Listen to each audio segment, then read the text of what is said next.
రాష్ట్రానికి కావాల్సింది వారసత్వ రాజకీయాలు కాదు, జవసత్వాలున్న రాజకీయాలన్న మాజీ ఉపరాష్ట్రపతి వెంకయ్య నాయుడు. తాను ఆత్మకథ రాస్తే ఎన్నో నిజాలు బయట పెట్టాల్సి ఉంటుందని వ్యాఖ్య.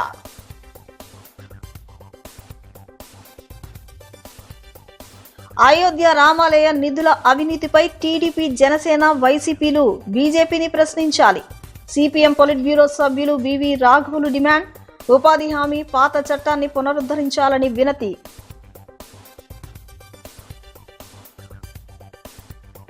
సర్ ప్రక్రియలో భాగంగా ఎన్యూమరేషన్ ఫారాల డిజిటలైజేషన్ ను పరిశీలించిన నగరపాలక సంస్థ కమిషనర్ ధ్యానచంద్ర.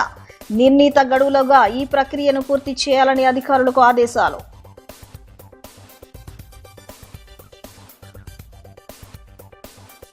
అమరావతి సందర్శనకు వెళ్లిన వైసీపీ నేతలపై జరిగిన దాడులను ఖండించిన సిపిఐ జాతీయ కార్యదర్శి రామకృష్ణ. రాజధాని అంశంపై పదే పదే గందరగోళం సృష్టించడం సరికాదని జగన్ కు సూచన.